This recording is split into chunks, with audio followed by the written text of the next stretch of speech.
Okay, we got the Cup W 730 on strike sign. Kind of like a wee sandwich board sign. I am a sandwich board. Well, let's head out to the street and we'll see if we can get some reactions from traffic. 1, 2, wake up.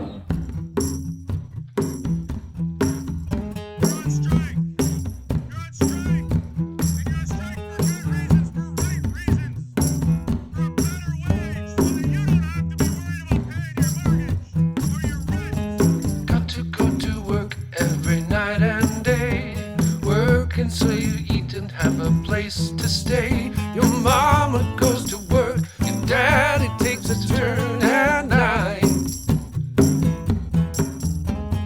Clock in. Hi, I'm Jay Gilday, and you're listening to Clock In, a podcast from eCamp, the Edmonton City as Museum project. We help people talk to their parents about the work they did when they were younger, to learn how working life has changed here in Edmonton. In this first episode, we wanted to show you where the podcast came from and what we're hoping to do together. I'm a musician, a postal worker, and your host. And I'm very on brand right now. I'm currently on strike, and my kids are at home because of the largest teachers' strike in Alberta history. And I'm Chris Phillips. I'm one of the producers of this show. Do we get some solidarity honks? Oh, we'll probably get some solidarity honks. Why don't we just go and check in here? Let's do it. We're in South Edmonton. We're walking on the picket line for the CUPW, Canadian Union of Postal Workers, strike of October 2025, which is the continuation of a strike that started in December of 2024, where we were forced back to work by the government, and we are still trying to get our issues resolved. So there are some folks out there under a little tent trying to get drivers going down 99th Street to honk in solidarity. Mm-hmm. Just trying to get the visibility up. Turn around and go the other way. This is how it works. What is this, a distribution center that we're by? Or? That's a delivery station. So that's where all the carriers show up to work every day. You can see all the trucks over there just sitting, waiting to deliver people's mail whenever we get back to work.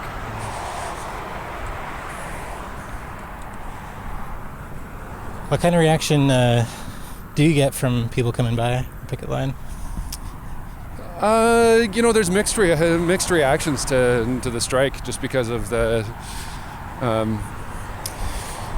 the information that people have about what the postal union is fighting against is it's very skewed one way. The company and the government have major platforms to voice their opinions on how the postal service should work, and the union and the workers, which is the bulk of everybody who makes up the delivery services, we basically have very little voice. And hey, there's a USPS bag. Hey. I like pro cycling team? Yeah. Nice. Cool. Hey guys. How you guys doing? Awesome. Yourselves? Good. Awesome. Yeah, this is not what I saw myself doing this fall.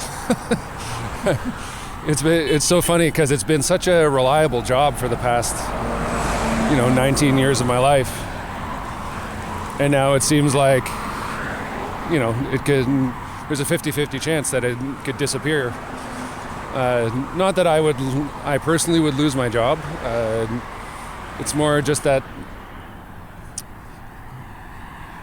someone starting at Canada Post these days is not going to have the job that I had.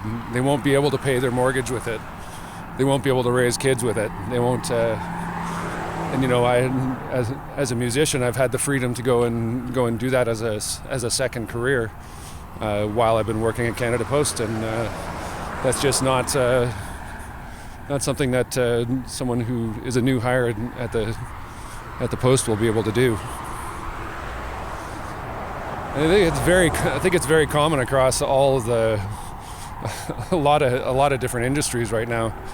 It's just employers are turning to gig work to make a better profit, and it cuts out the infrastructure, and it cuts out a reliable source of income.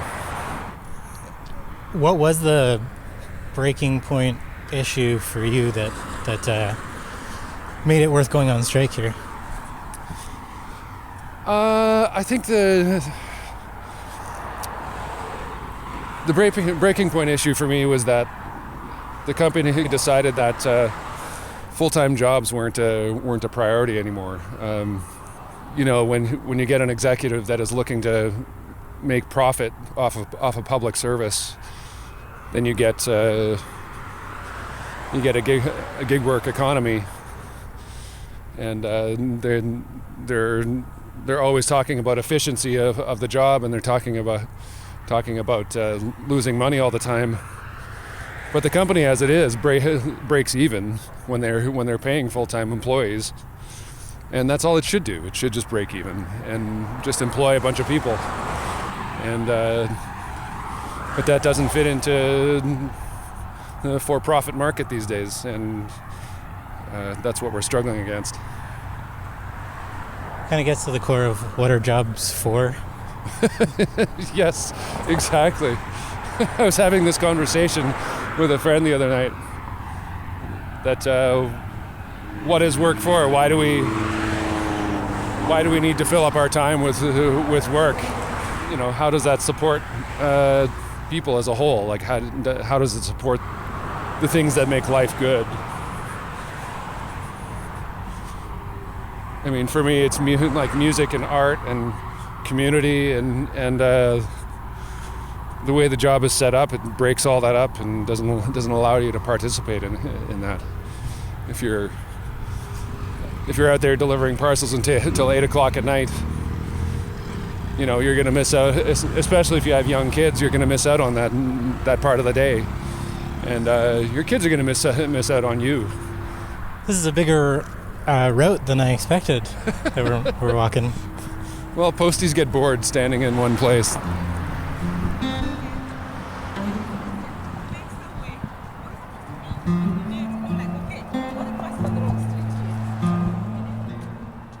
I've been listening to Jay's work for coming on a decade now, it feels like. I used to work at CJSR, the community radio station here in Edmonton, and I had the great pleasure of listening from the hallway when you'd be on air getting interviewed on Ojibwin. And then last summer, I was lucky enough to catch one of the shows that you were playing where you told the story that really inspired this podcast. It was a couple of years ago where I was talking to my mom about my work. And at the time, I'd been working for Canada Post for about 7 years. And when I say that I was talking to my mom about work, I mean, she said, "Hey, Jay, how was work today?" And I said, "Oh, it was pretty tough. It was pretty heavy." And she said, "Oh, yeah, that's too bad. Your grandfather used to deliver the mail." And now, my mom's dad was a Dene man who lived about 300 kilometers north of Yellowknife, working off the land, hunting, fishing, trapping, gathering firewood for his whole life. And so when she said that he delivered the mail, I had no idea what she was talking about. And so I asked her, "What the heck are you talking about?" And it turns out that he used to deliver the mail by dogsled from the Northwest Territories to the Yukon over the first range of the Rocky Mountains. Because the mountain Dene are related to the Satu Dene in the Northwest Territories. And when I heard this story, it gave me this full circle moment. Because the job that I do right now, delivering the mail, I've always felt very in my bones about when I'm out there bringing the people the things that they need, the things that they want also, but the things that they need to get by in life, to be connected, to feel like they're participating in the world, in the economy. It's always been something that's very close to me. And when I think about my grandfather holding onto a dog sled for 2 weeks in -30, it makes my job a little easier when I have a tough day bringing somebody their letter, and it makes me feel good about what I do. Wow. Hearing this story, your connection to your grandpa's work, just made me curious, like how you could help other people connect with their relatives to learn about work and their family, and to maybe learn about what work means to all of us. And luckily, when we chatted, you were on the same wavelength. Jay here wanted to explore these big questions about work, what our relationship is to our jobs, what we take home, what we take to work, what's fair. Yeah, in my experience, most of us don't really clock in or clock out. Our labor builds the world around us, and we bring our art, our culture, our politics, and our traditions to work with us. So it's kind of fitting that we're here on the picket line. This is a strike that I believe in wholeheartedly, because a public service is something that's so important to people across Canada and across Edmonton. Of course, Jay's just one of the Canada Post workers on the picket line here, walking along 99th Street with their signs, warming up in lawn chairs, bringing out their dogs. Union dog. Union dog. We were curious how they felt about their work. Hi, my name is Jay Gilday. I've been delivering the mail out of downtown Edmonton for 19 years. And I'm here on the strike line just asking people about their work at Canada Post. Is this a career you thought you saw yourself having? Not really. It was kind of a midlife change. And how long you been here? 5 years. How do you feel about this job? Like, what does it mean to you? Well, for me, it was raising a child at home, a stay-at-home mom or part-time worker, and then this was my transition when she got older and was able to be out on her own. So I was hoping to retire with this job. Now I'm not sure I can. Yeah, it's this job has allowed me to, raise my kids, pay my mortgage. I have like a music career on the side, and it's been really great. And I had hoped that it would be. I'd hoped it would be a good job that someone younger could have in the future, but that's friggin' changing. Yeah, I was hoping I could maybe do 5 or 6, 7 years of out delivery and then maybe progress somewhere other than being outside within the company, but that's not looking too good either, since all jobs will be cut in every department. So. Hi, you're talking to the Clock In podcast. I wonder how long you've been working for Canada Post? 11 years. You deliver the mail? I do. How's your knees? They're just great. That's good. Do you see it as a career? Does it feel good as a career? Has it in the past? Yes. Yeah. I know things are changing, but would you do the job again if you had the chance? Not starting from today, but starting from where I was 11 years ago, absolutely. Yeah. Just very generally, what does this job mean to you? It's a chance for me to look after myself because it's good fresh air and exercise, which is really important for me. And I love the part where I get to visit with people and be social for a couple hours each morning. I love the part where I get to be out and do my own thing for a couple hours afterwards. And as you say, it's just a good way to live my life. I've lived in situations where people are my immediate supervisor and, telling me things to do, and a lot of independent businesses where, you're under the gun financially and or they've got specific things you need to do, whereas this job was very well defined and just very easy to do my own thing, and at the end of the day you can go home and forget about it as well. So that's pretty good compared to a lot of other jobs. Yeah, I believe in a good public service that honestly just gives a lot of full-time jobs and makes the world accessible for everybody. But thank you for talking to us. You bet. Have a great day. Hey! Thanks a lot. And of course, Jay's other life is as a musician. It's true.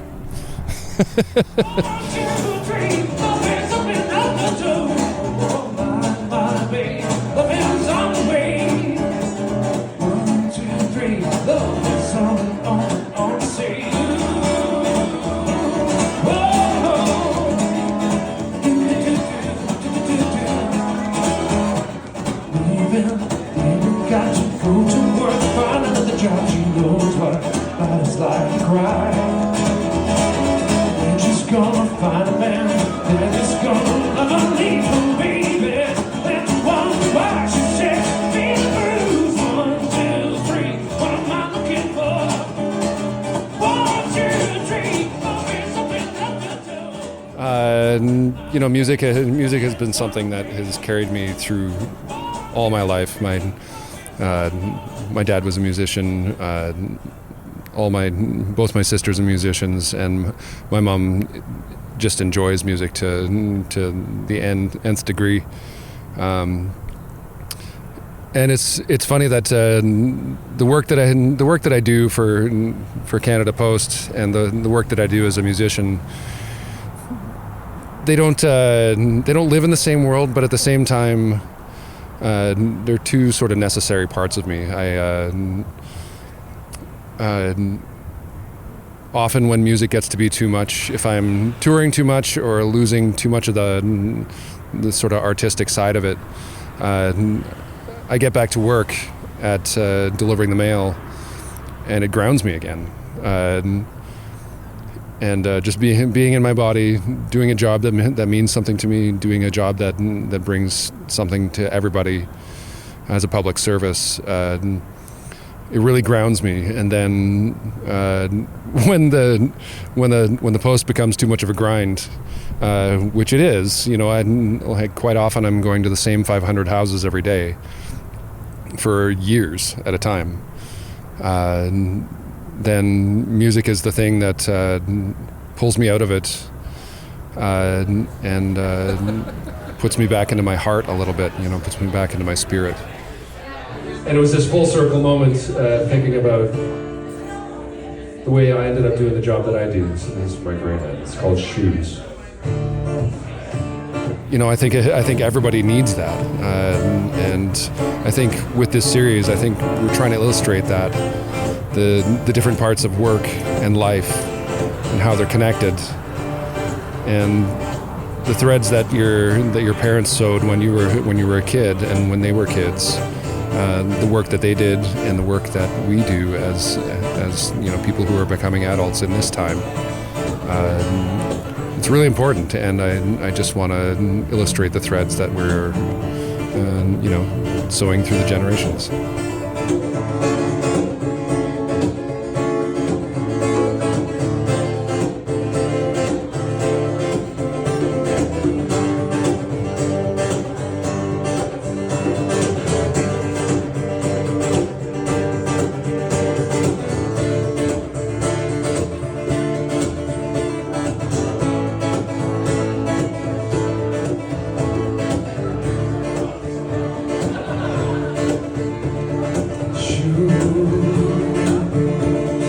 Nothing can take me further. Nothing can take me higher. To the way of my pain. Though I broke my back and I cracked my hands, carry the weight of the world. Never leave these shoes. What do you want listeners to understand better through the course of this series? I want people to look at the work that they do when they listen to these beautiful people that we talk to tell their stories. I want people to be able to look at the threads of their own lives and, you know, gain a sense of worth, because as trivial as some of the work that we do seems, it is the thing that makes us able to do the things that we love. Work is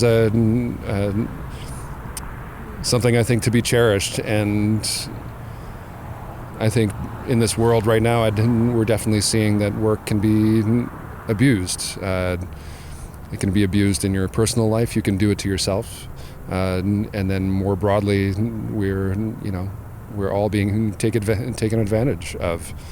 The public service that I work for is being stripped as we speak, and I'm hoping that we can retain some of that semblance of unity, of purpose. And I hope, I don't know, I hope we come, I hope everybody comes out with a sense of purpose when they finish their day of work. And I hope they have some beauty that they can look forward to after work that makes it all worth it. Tiny teaser of a couple of the interviews that people will hear if they listen into the series. I can't wait for listeners to hear the people we're talking to about the Bences and their family application of effort into the world of food distribution and the food bank. And I can't wait for people to hear from the Robinsons about their struggles with being artists and the beautiful, beautiful things that they create and why they create it. I can't wait for people to hear from the Harp family about their journey through Alberta and their journey through being Indigenous people in Alberta and some of the beautiful things they've created as families and some of the things they've had to endure as families in Alberta and in Edmonton. And lots more. And lots more.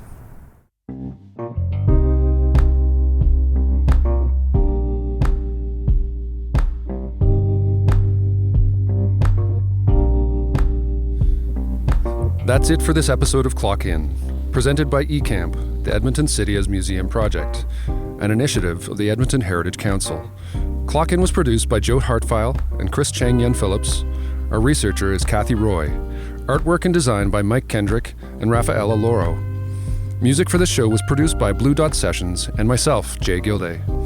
Don't miss the next episode of Clock In, where we speak to Shima Robinson and her mum, Elsa Robinson, about making art and admiring the hell out of each other. Out now. New episodes of Clock In come out every Tuesday. You can find them in the eCamp podcast feed on Apple Podcasts, Spotify, or wherever you listen. You can hear all of our episodes on the eCamp website, citymuseumedmonton.ca.